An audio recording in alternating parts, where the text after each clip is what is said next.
Hare Krishna. So today we'll be reading chapter 16 from Krishna book. I like to show this cover is very nice. So yeah, chapter name is Subduing Kaliya. Let us start with the prayers.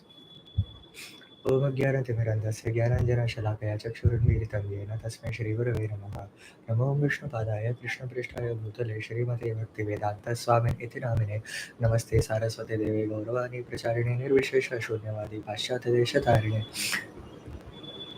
Jai Shri Krishna Chaitanya Prabhu Nityanand Shri Advaita Gadadhar श्रीवासादि Gaur भक्तवृंदा Hare Krishna Krishna Krishna Hare Hare Hare Ram Ram Ram Hare Hare. So yeah, chapter 16, Subduing Kaliya. The Little Krishna episode is very nice for this chapter. So yeah, let us begin. When he understood that the water of Yamuna was being polluted by the black serpent Kaliya, he is in Lord Krishna. Lord Krishna took action against him and made him leave the Yamuna and go elsewhere, and thus water became purified. When this story was being narrated by Shukdev Goswami, Maharaj Parikshit became eager to hear more about Krishna's childhood pastimes. He inquired from Shukdev Goswami how Krishna chastised Kaliya, who had been living in the water for many years. Actually, Maharaj Parikshit was becoming more and more enthusiastic to hear the transcendental pastimes of Krishna, and his inquiry was made with great interest. Shukdev Goswami narrated the story as follows. Within the river Yamuna, there was a great lake, and in that lake, the black serpent Kaliya used to live. It's black. Because of his poison, the whole area was so contaminated that it emanated a poisonous vapor 24 hours a day. If a bird happened to even pass over the spot, it would immediately die and fall down into the water. Due to the poisonous effect of Yamuna's vapors, the trees and grass near the bank of the Yamuna had all dried up. Lord Krishna saw the effect of great serpent's poison. The whole river that ran before Vrindavan was now deadly. Krishna, who had vented himself just to kill all undesirable elements in the world, immediately climbed up into a big Kadamba tree on the bank of the Yamuna. The Kadamba is a tree bearing round yellow flowers that is generally seen only in the Vrindavan area. After climbing onto the top of the tree, he tightened his belt cloth and slapping his arms just like a wrestler, uh, jumped into the midst of the poisonous lake. The Kadamba tree from which Krishna jumped was only tree there which was not dead. Some commentators say that due to being touched by the lotus feet of Krishna, the tree immediately became alive. In some other Puranas, it is stated that Garuda, the eternal carrier of Vishnu, knew that Krishna would take this action in the future, and so he put some nectar on this tree to preserve it. When Lord Krishna jumped into the water, the river overflooded its banks to a distance of 100 yards, as if something very large had fallen into it. This exhibition of Krishna's strength is not at all uncommon, because he is the reservoir of all strength. When Krishna was swimming about just like a great strong elephant, he made a tumultuous sound, which the great black serpent Kaliya could hear. The tumult was intolerable for him, and he could understand that this was an attempt to attack his home. Therefore, he immediately came before Krishna. Kaliya saw that Krishna was indeed worth seeing because his body was so beautiful and delicate. Its color resembled that of a cloud, and his feet resembled lotus flowers. He was decorated with Srivatsa, jewels and yellow garments. He was smiling with a beautiful face and playing in the river Yamuna with great strength. But in spite of Krishna's beautiful features, Kaliya felt great anger within his heart. And thus he grabbed Krishna with his mighty coils. Seeing the incredible way in which Krishna was enveloped in the coils of the serpent, the affectionate cowherd boys and other inhabitants of Vrindavan immediately became stunned out of fear. They had dedicated everything to Krishna. Their lives, property, affection, activities, everything was for Krishna. And when they saw him in that condition, they became overwhelmed with fear and fell down onto the ground. All the cows, bulls, and small calves became overwhelmed with grief. They began to look at him with great anxiety. Out of fear, they could only cry in agony and stand erect on the bank, unable to help their beloved Krishna.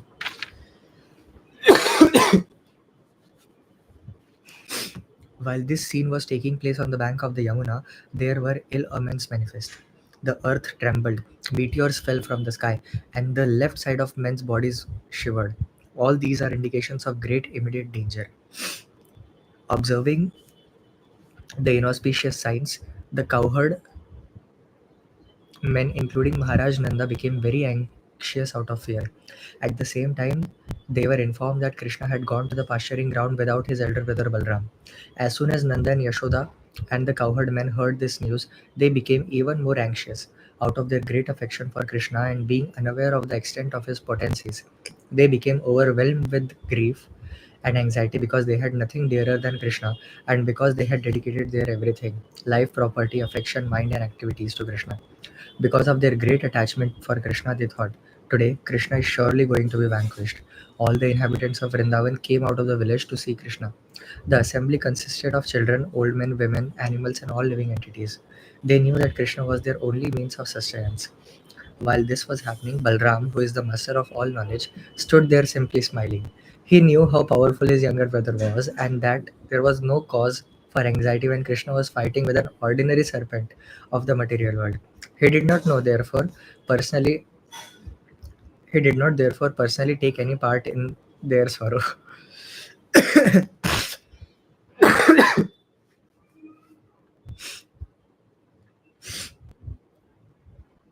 On the other hand, all the inhabitants of Vrindavan, being disturbed, began to search out Krishna by following the impression of his footprints on the ground, and thus they moved hastily toward the bank of the Yamuna.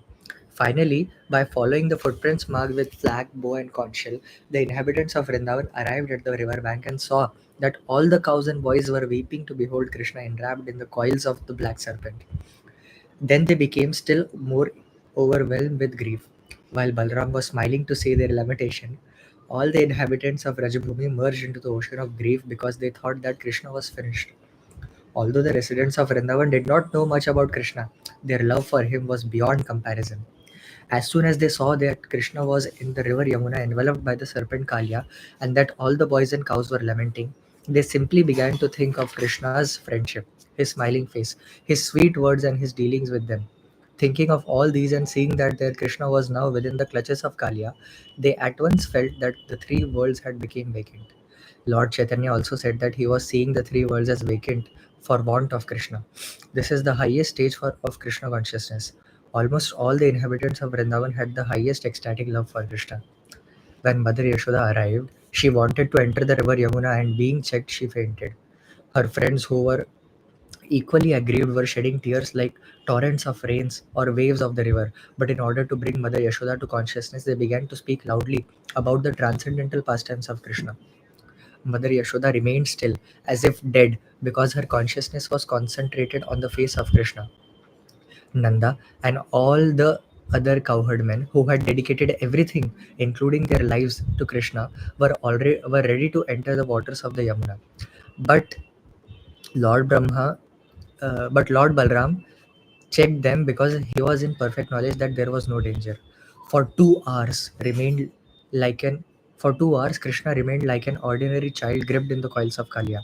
But when he saw that all the inhabitants of Gokula, including his mother and father, the gopis, the boys and the cows were just on the point of death, and that they had no shelter for salvation from imminent death, Krishna immediately freed himself. He began to expand his body, and when the serpent tried to hold him, he felt a great strain. On account of the strain, his coils slackened, and he had no alternative but to let loose the personality of Godhead Krishna from his grasp. Kalia then became very angry, and his great hoods expanded. He exhaled poisonous fumes from his nostrils. His eyes blazed like fire, and flames issued from his mouth. The great serpent remained still for some time, looking for Krishna. Licking his lips with bifurcated tongues, the serpent looked at Krishna with double hoods, and his eyesight was full of poison. Krishna immediately pounced upon him just as Garuda swoops upon a snake. Thus attacked, Kaliya looked for an opportunity to bite him, but Krishna moved around him. As Krishna and Kaliya moved in a circle, the serpent gradually became fatigued, and his strength seemed to diminish considerably. Krishna immediately pressed down the serpent's hoods and jumped up on them. The Lord's lotus feet became tinged with red from the rays of the jewels of the snake's hoods. Then he, who is the original artist of all fine arts, such as dancing, began to dance upon the hoods of the serpent. Although they were moving to and fro, upon seeing this, the denizens of the upper planets showered flowers, beat drums, played different types of flutes, and sang various prayers and songs. In this way, all the denizens of heaven, such as Gandharvas, Siddhas, and demigods, became very much pleased. While Krishna was dancing on his hoods, Kaliya tried to push him down with some of his other hoods. Kaliya had about 100 hoods, but Krishna took control of them. He began to dash Kaliya with his lotus feet, and this was more than the serpent could bear. Gradually, Kaliya was reduced to struggling for his very life. He vomited all kinds of refuse and exhaled fire. While throwing up poisonous material from within, Kaliya began to reduce in his sinful situation. Out of great anger, he began to struggle for existence and tried to raise one of his hoods to kill the Lord. But Lord immediately captured that hood and subdued it by kicking it and dancing on it.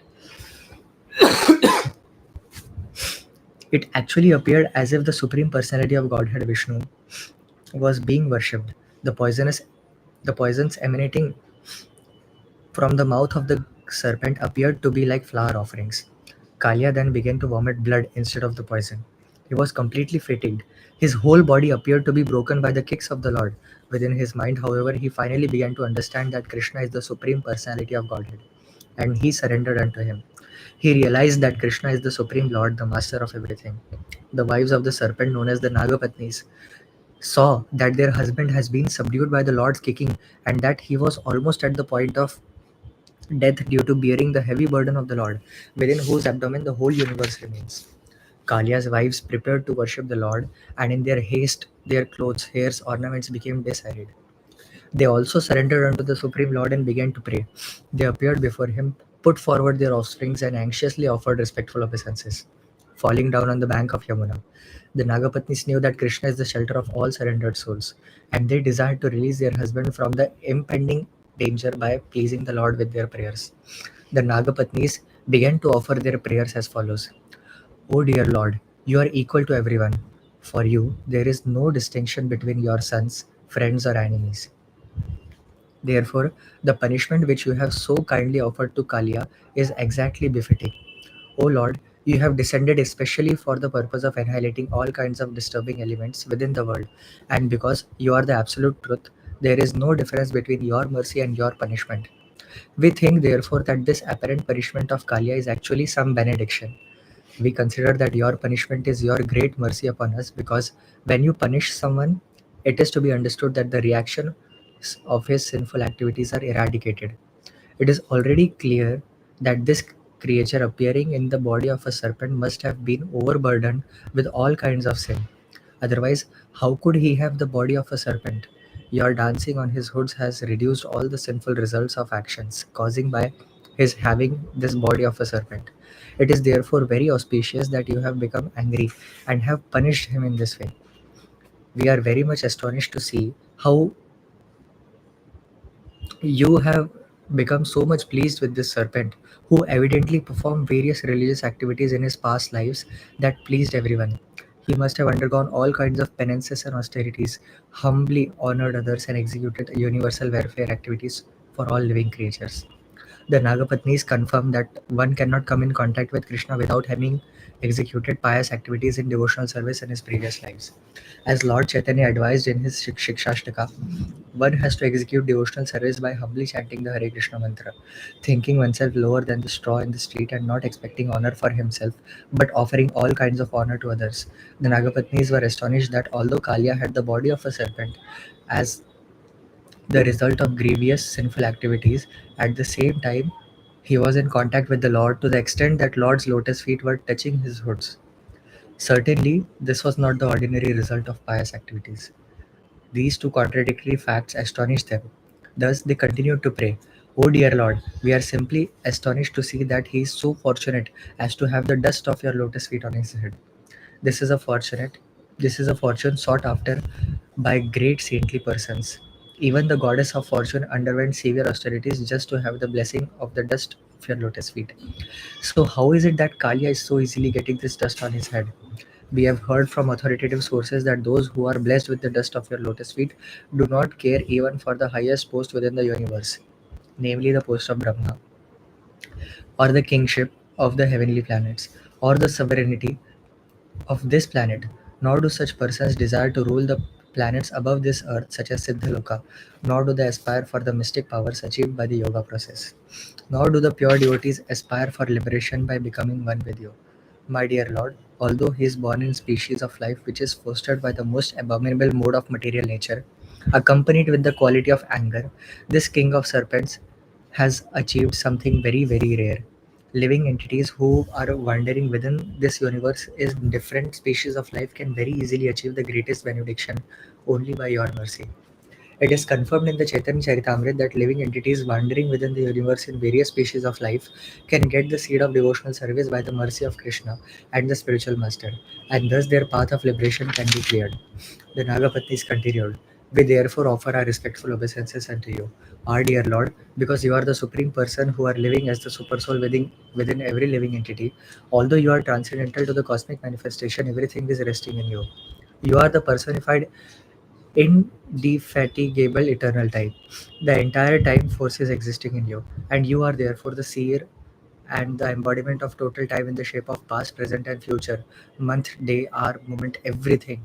In other words, O Lord, you can see perfectly all the activities happening in every moment, in every hour, in every day, in every month, in every year, past, present, and future. You are yourself the universal form, and yet you are different from this universe. You are simultaneously one with and different from the universe. We therefore offer our respectful obeisances unto you. You are yourself the whole universe, and yet you are the creator of the whole universe. You are the superintendent and maintainer of this whole universe, and you are its original cause. Although you are present within this universe by your three qualitative incarnations, Brahma, Vishnu, and Maheshwar, you are transcendental to the material creation. Although you are the cause of the appearance of all kinds of living entities, their senses, their lives, their minds, their intelligence, you are to be realized by your internal energy.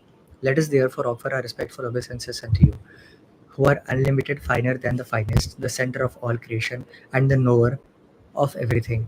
Different varieties of philosophical speculators try to reach you. You are the ultimate goal of all philosophical efforts, and it is actually only you who are described by all philosophies and by different kinds of doctrines.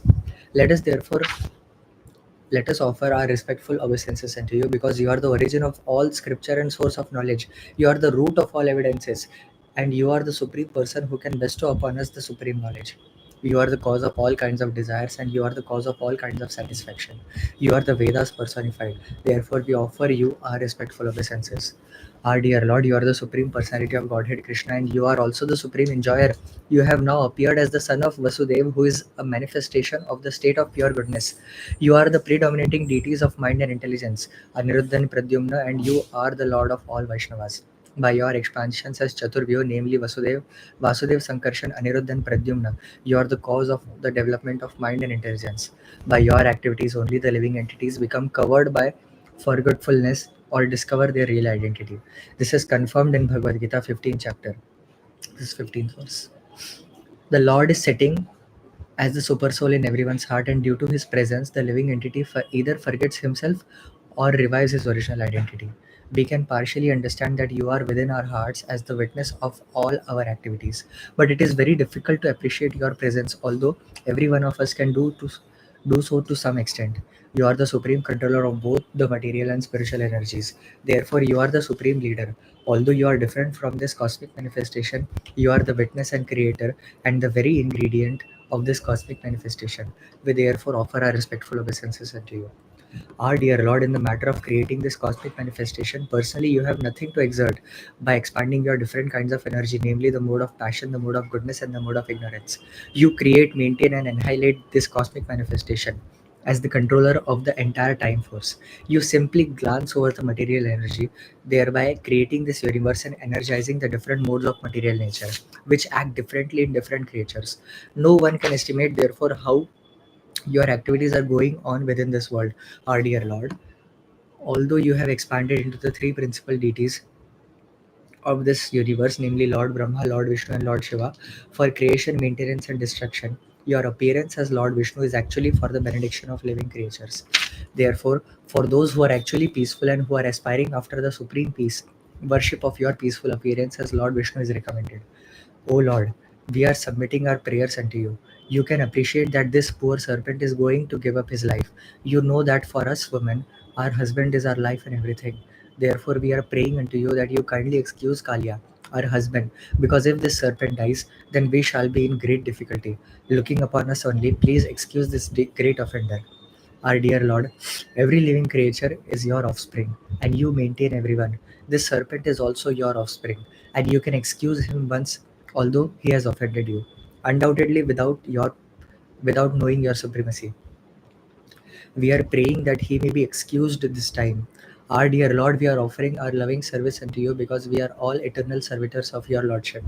You can order us to do whatever you please. Every living being can be relieved from all kinds of despair if he agrees to abide by your orders. After the Nagapatnis submitted their prayers, Lord Krishna released Kaliya from his punishment. Kaliya was already unconscious from being struck by the Lord. Upon regaining consciousness and being released from the punishment, Kaliya got back his life force and the working power of his senses. With folded hands, he humbly began to pray to the Supreme Lord Krishna. My dear Lord, I have been born in such a species that by nature I am angry and envious. Being in the darkest region of the mode of ignorance, your Lordship knows well that it is very difficult to give up one's natural instincts. Although by such instincts the living creature transmigrates from one body to another. It is also confirmed in the Bhagavad Gita that it is very difficult to get out of the clutches of material nature. But if anyone surrenders unto the Supreme Personality of Godhead, Krishna, the modes of material nature can no longer act on him. My dear Lord, Kaliya continued, you are the original creator of the modes of material nature by which the universe is created. You are the cause of the different kinds of mentality possessed by living creatures, by which they have obtained different varieties of bodies. My dear Lord, I am born as a serpent. Therefore, by natural instinct, I am very angry. How is it then possible to give up my acquired nature without your mercy? It is very difficult to get out of the clutches of your Maya. But by your Maya, we remain enslaved. My dear Lord, kindly excuse me for my inevitable material tendencies. I surrender unto you. Now you can punish me or save me as you desire. After hearing this, the Supreme Personality of Godhead, who was acting as a small human child, ordered the serpent thus: you must immediately leave this place and go to the ocean. Leave without delay. You can take with you all your offspring and wives and everything that you possess. Don't pollute the waters of the Yamuna. Let it be drunk by my cows and cowherd boys without hindrance. Then the Lord then declared that the order given to the Kaliya snake be recited and heard by everyone so that no one need fear Kaliya any longer. Anyone who hears the narration of the Kaliya serpent and his punishment will need fear no more the envious activities of snakes.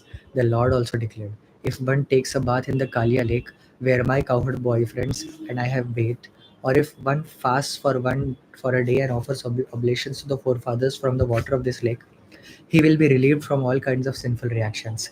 The Lord also assured Kaliya, you came here out of fear of Garuda, who wanted to eat you in the beautiful land by the ocean. Now, after seeing the marks where I have touched your head with my lotus feet, Garuda will not disturb you. The Lord was pleased with Kaliya and his wives. Immediately after hearing his order, the snake and his wives began to worship him with great offerings of nice garments, flowers, garlands, jewels, ornaments, sandal, pulp, lotus flowers, and nice eating fruits.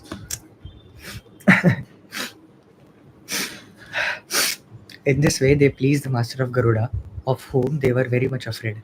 Then, obeying the orders of Lord Krishna, all of them left the lake within the Yamuna.